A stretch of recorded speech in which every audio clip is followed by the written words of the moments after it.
In His Shadow by meniekeime. Chapter 27, A Duel. Jacob's point of view. What the fuck is he doing here? I asked Blaise the moment I sat down on the Slytherin table. There next to Dumbledore, said Henry Potter with his two minions. Blaise just growled and shook his head.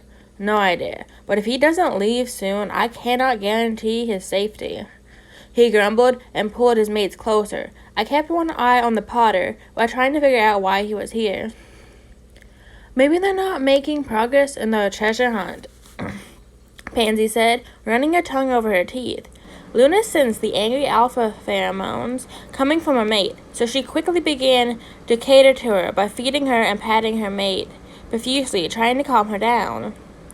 Neville started fidgeting in the presence of his old bully, together with Vince, who had put his face in the crook of Greg's neck. I went back to absorbing Saint Potter. He was holding his head straight up. He wore expensive clothing not suited for secret missions. He was talking to Dumbledore, most likely crawling up his ass if the fake smile had anything to say. I got distracted by him when a bunch of owls entered the Great Hall. I was waiting for a particular hour, a white snow one. I was hoping for a letter from Harry, but when the chaos in the air calmed down, no hour had landed in front of me, and I got angry. Not because Harry didn't write me, but I'm pretty sure he did, but because his stupid smirk on Potter's face when he looked at me, and the owl was gripped in one hand. He must have caught her in the air, or petrified her. Hagrid had never landed near a true Potter willingly. That was enough. Even though Neville pulled me back, my friends screamed at me. I gripped my wand tight and stood up, going over to the big table on the other side of the Great Hall.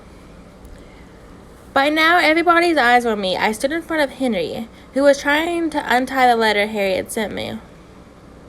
I'm sure that letter is not yours, I said, crossing my hands behind my back. Henry just gave me his crocky smirk. I don't care, Death Eater. I'm sure it's from Voldemort himself, or from your coward of a father. Only a purebred would have a handwriting like this. He replied, showing me my letter. This was Harry's handwriting. Can you repeat what you just called me? I asked, gripping my wand tighter. He stood up, putting the letter on the table. I called you a Death Eater and son of a coward, he answered, giving me a sonic look. Good. Duel, Potter, now, I told him, turning around and moving the tables and students out of the way. Henry looked dumbfounded, but didn't matter to me. Now, do you accept, Potter, or are you a coward? I asked him, holding out my hand for the obligatory handshake. Henry hopped off the stage from the table and shook my hand. What does the winner get? Honor? You don't have any of that, Potter. If I win, I will give you the letter. If not, you just have to show the whole audience your dark mark. I had to laugh while turning around and making 2 steps. The letter was never yours in the first place. I can't show you what isn't there.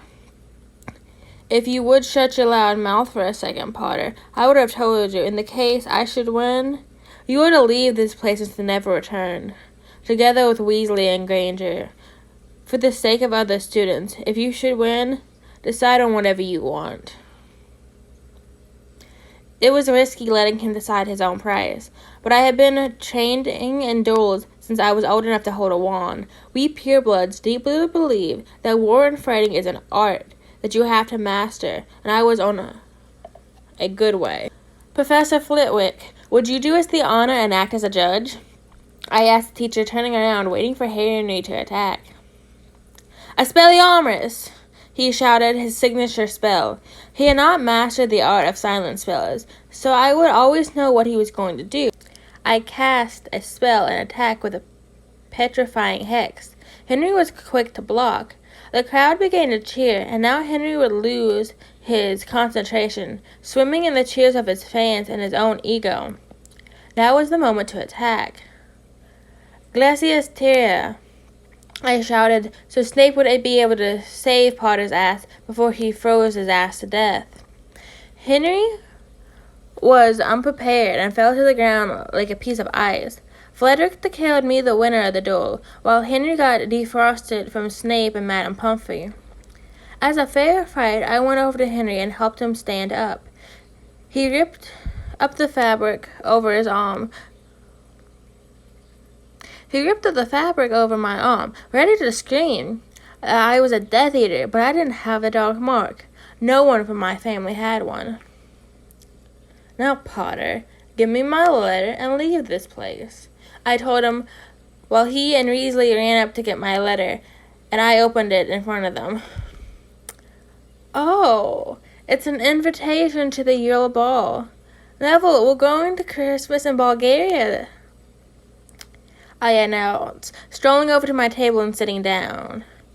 Because Potter lost, he and his group had to leave the castle, and I could see how angry Dumbledore was at my actions, but he couldn't object. Henry had agreed to the terms of the duel. Now it was time to search for a Christmas present for my little Harry.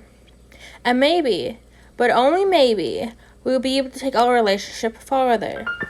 End of chapter 27.